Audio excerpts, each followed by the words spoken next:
Y ahora vamos al tema que hoy nos ocupa. Hoy tenemos que hablar de la oración y de la fe, o la fe y la oración.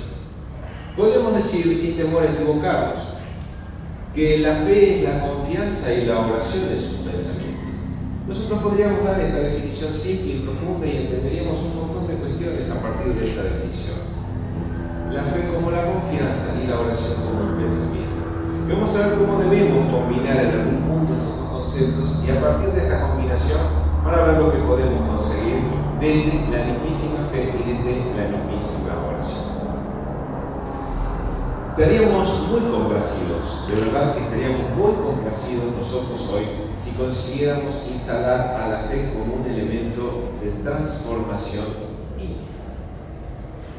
Vamos a ver si podemos sacarle ese contenido puramente místico que a lo largo de los años se ha encargado los sectores de la humanidad de plantearnos una fe dogmática y llevarlo a una fe razonada como un elemento de transformación. Vamos a darnos cuenta qué es lo que sucede con nosotros cuando nos disponemos a orar. El extraordinario filósofo francés Hipólito León, de Saint-Rivail, Allan Kardec, nos dice que solo es inquebrantable aquella fe que es capaz de mirar a la razón frente a frente a lo largo de los años. Siempre. Y para esto debemos razonarlo. Entonces se instala un concepto notable, que es el de la fe razonada, en un momento en el que, y hasta el día de hoy, prevalece la fe dogmática. Esa fe que propone que es necesario creer y aceptar, sin admitir prueba del contrario, más allá inclusive de lo que uno piensa. Caso contrario, uno podría ser tildado de hombre de mala fe o extraño a la fe, si no se acepta el dogma. Sin perjuicio de esto, este extraordinario pedagogo francés instala un nuevo concepto de la fe razonada y nos dice que es inquebrantable siempre y cuando sea capaz de mirar a la razón. Esto es, debemos darnos el permiso de pensar en la fe, razonarla, entenderla, porque a partir del entendimiento vamos a poder comprender qué es lo que nos sucede. Y en el año 1868, en una obra extraordinaria que es la Génesis, los milagros y las predicciones, en el capítulo 14 hace un vínculo precioso entre la fe y la oración. Nosotros decíamos que la fe es la confianza y la oración es un pensamiento. ¿Qué sucede con ese pensamiento? ¿Cómo vinculamos estos dos conceptos de fe y oración? Fíjense qué notable es este trabajo que hace Kardec en esta obra fantástica, 1868. Vamos a ver algunos años después qué otras cuestiones han pasado. Y él nos dice, si nosotros fuéramos capaces, en un acto de arrojo absoluto, de extraer todo el aire de este ambiente, ustedes me verían a mí mover los labios, pero no escucharían sonido. Algunos darían las gracias. Otros dirían, no, preferimos escucharte en un acto de bondad.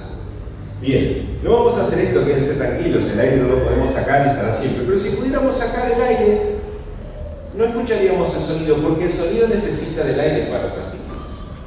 Nos dice Allan Kardec, la oración, el pensamiento, se transmite a través del fluido cósmico universal. Y modifica este fluido cósmico universal, elemento primitivo de la materia, lo modifica en medida que se traslada. Vale decir que cada vez que yo estoy pensando, estoy modificando ese fluido cósmico universal. Notable definición. Notable. A partir de ahora, sé que cada vez que pienso, modifico. Y como este pensamiento siempre tiene un sentimiento acoplado, no hay pensamientos neutros. O son buenos, o son malos. Ustedes podrán decir más o menos bueno y más o menos malo. Y yo debería decir así, pero siempre siguen en esas dos categorías. Si el pensamiento es bueno, bienvenido. Ahora, si el pensamiento es malo, no solo me perjudica, sino que perjudica a aquel a quien yo puedo dirigírselo. Si en este momento ustedes estuvieran pensando mal de mí, yo quedaría mudo. Si sigo hablando, es decir, que el pensamiento benévolo que ustedes me están transmitiendo en este momento a mí me hace bien.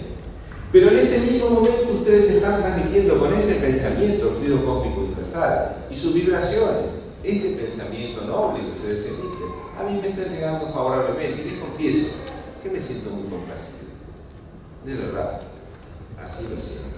Esto mismo nosotros podemos hacer con el resto de las personas. Cada vez que yo esté pensando respecto de alguien, estoy modificando ese fluido cósmico universal que va siendo transmitido y modificado con el pensamiento que de mí sale.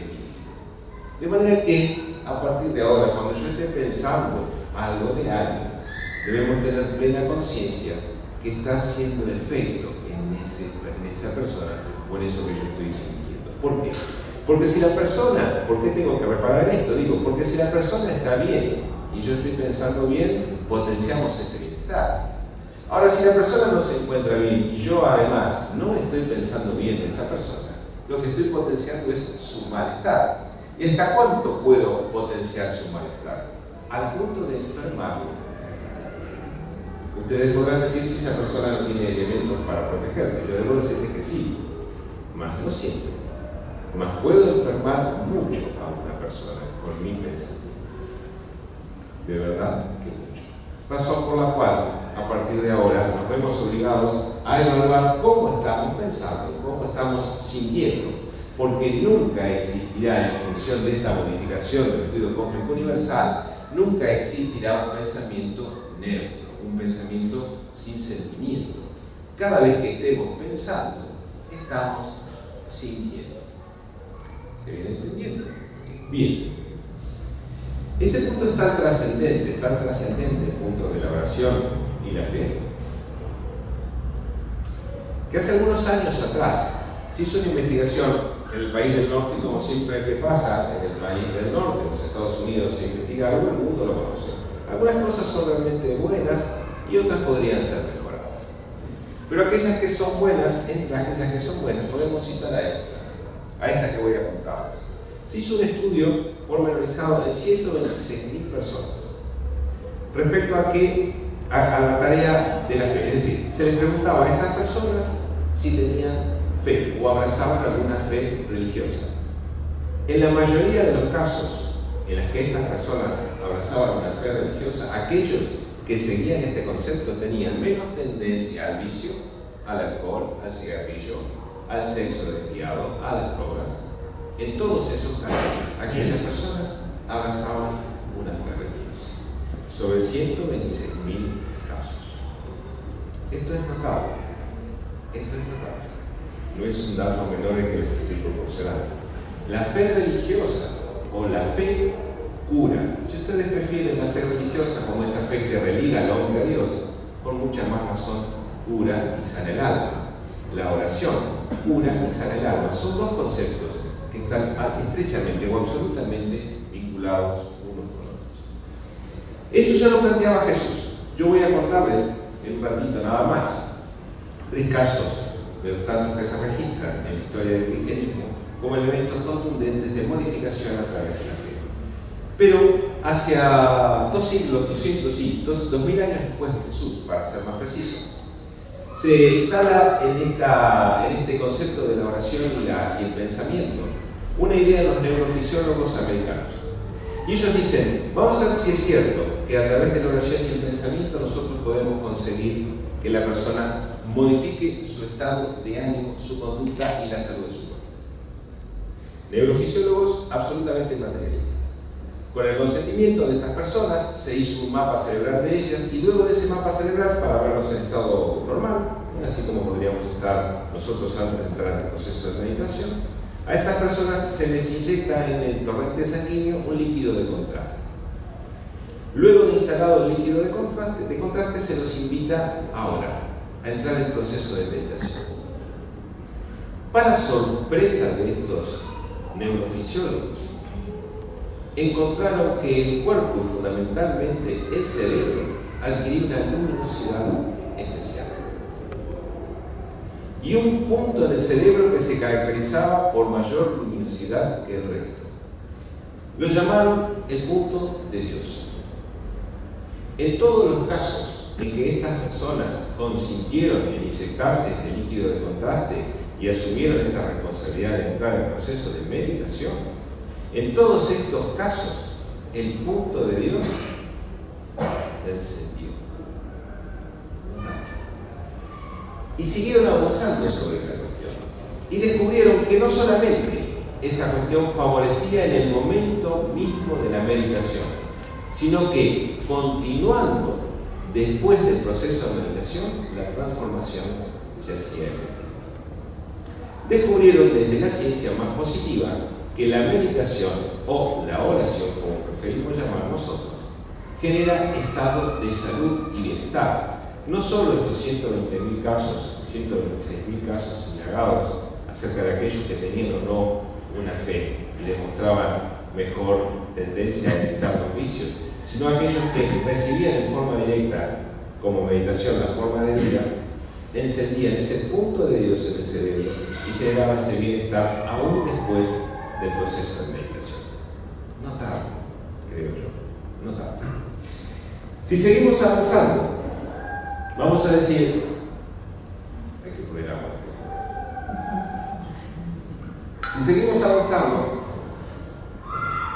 vamos a decir, ¿qué relación tiene esto de la fe con el mensaje cristiano? ¿Por qué la oración y el mensaje cristiano? Porque a lo largo de la historia se registran muchos casos de fe señalados por Cristo, o por mejor dicho, aquellos estudiosos de la palabra de Cristo, que registran casos en que la fe ha sanado. Muchos casos, mas no todos los casos.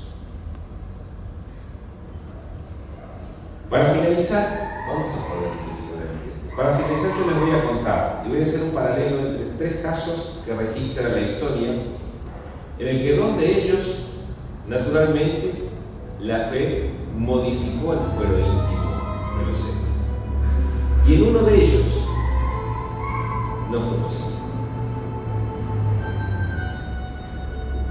El caso primero que podríamos citar en esta preciosa Cafarnaúm, que fue testigo de tantos hechos, de tantas curaciones.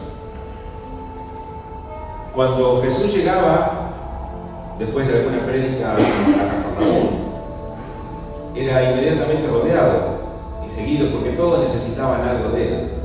Era consultado de forma permanente, para algo siempre lo buscaban. Hacía muchos años que la mujer hemorrágica no encontraba elementos de curación y de sanación. Aparentemente, el grosor del endometrio la sometía a pérdidas constantes de sangre y no había manera de calmar esa sangre.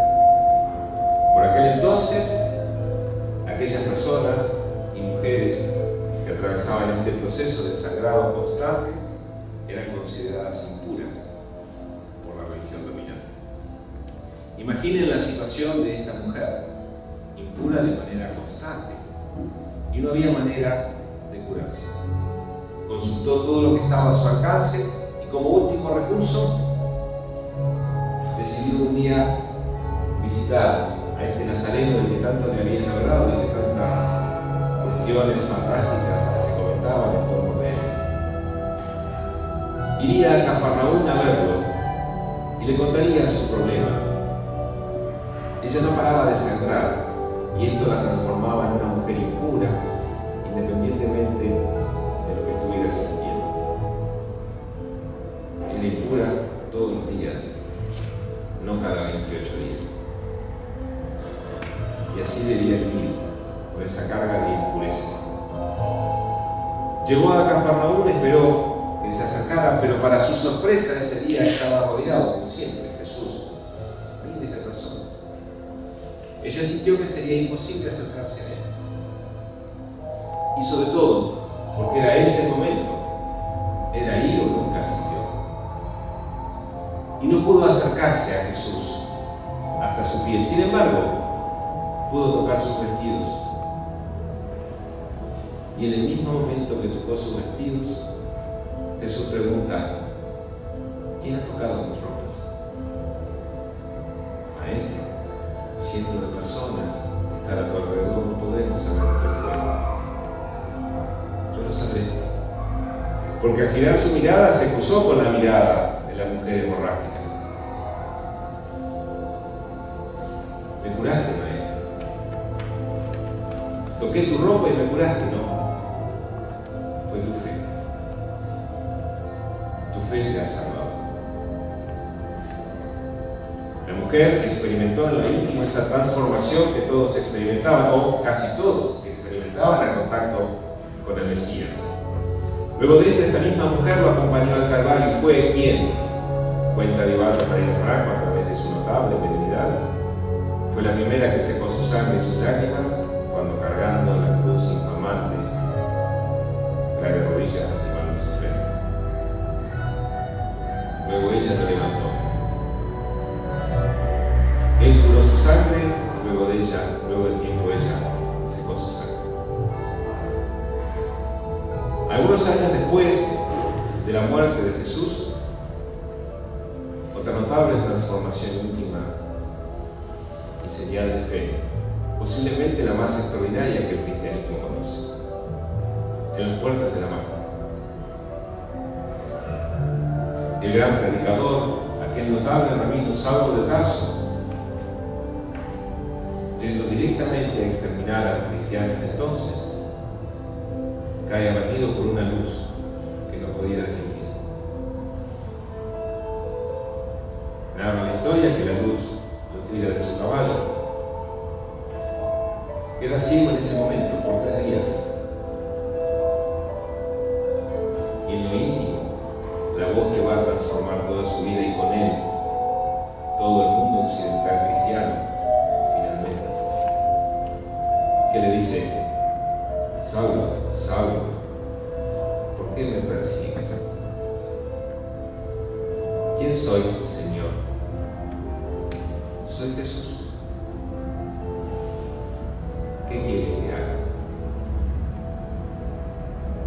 Ingresa a la ciudad y te será dicho lo que debes hacer.